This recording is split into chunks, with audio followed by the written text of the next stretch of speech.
بسم اللہ الرحمن الرحیم۔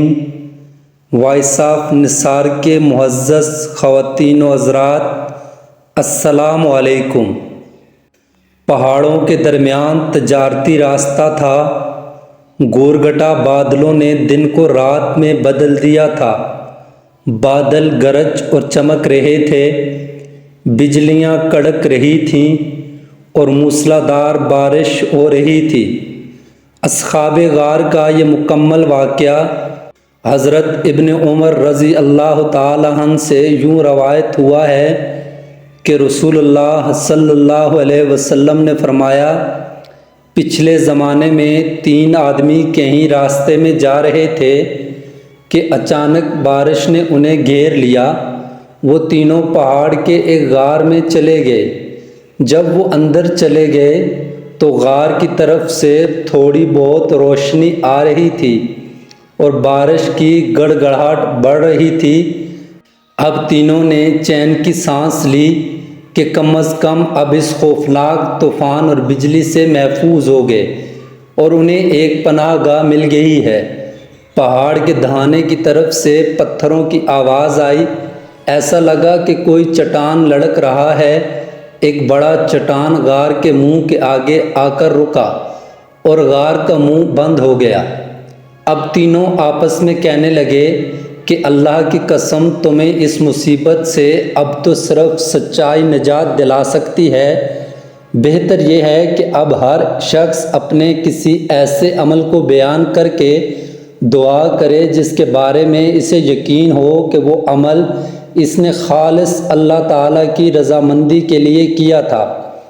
لہٰذا ان میں سے ایک نے اس طرح دعا کی کہ اے اللہ، تجھے خوب معلوم ہے کہ میں نے ایک مزدور رکھا تھا جس نے ایک فراق 3 سال چاول کی اجرت پر میرا کام کیا، لیکن وہ شخص کسی وجہ سے غصے میں آ کر چلا گیا اور اپنے چاول چھوڑ گیا۔ میں نے اس کے ایک فراق چاول کو لیا اور کاشت کی، پھر اس سے اتنا کچھ ہو گیا کہ میں نے پیداوار میں سے گائے بیل خرید لیے۔ اس کے بہت دن بعد وہ شخص مجھ سے اپنی مزدوری مانگنے آیا۔ میں نے کہا، یہ گائے بیل کھڑے ہیں، ان کو لے جا۔ اس نے کہا، میرا تو صرف ایک فراق چاول تم پر ہونا چاہیے تھا۔ میں نے کہا، یہ سب گائے بیل لے جا، کیونکہ یہ اسی ایک فراق کی آمدنی ہے۔ آخر وہ گائے بیل لے کر چلا گیا۔ اے میرے پروردگار عالم، اگر یہ ایمانداری میں نے صرف تیرے ڈر سے کی تھی تو غار کا منہ کھول دے۔ لہٰذا اسی وقت وہ پتھر کچھ ہٹ گیا۔ دوسرے نے اسی طرح دعا کی کہ اے زمین و آسمان کے مالک، تجھے خوب معلوم ہے کہ میرے ماں باپ جب بوڑھے ہو گئے تو میں ان کی خدمت میں روزانہ رات میں اپنی بکریوں کا دودھ لا کر پلایا کرتا تھا۔ ایک دن اتفاق سے میں دیر سے آیا اور وہ سو چکے تھے۔ ادھر میری بیوی بچے بھوک سے بلبلا رہے تھے، لیکن میری عادت تھی کہ جب تک والدین کو دودھ نہ پلاؤں بیوی بچوں کو نہیں دیتا تھا۔ مجھے انہیں بیدار کرنا پسند تھا اور نہ ہی چھوڑنا، کیونکہ یہی ان کی غذا تھی۔ میں ان کا وہیں انتظار کرتا رہا یہاں تک کہ صبح ہو گئی۔ اگر میں نے یہ کام تیرے خوف کی وجہ سے کیا تو اے زمین اور آسمان کے مالک اللہ، تو ہماری مشکل دور کر دے۔ اس وقت وہ پتھر کچھ اور ہٹ گیا اور اب آسمان نظر آنے لگا۔ تیسرے نے اسی طرح دعا کی کہ اے پاک پروردگار عالم، میری ایک چچا زاد بہن تھی جو مجھے سب سے زیادہ محبوب تھی۔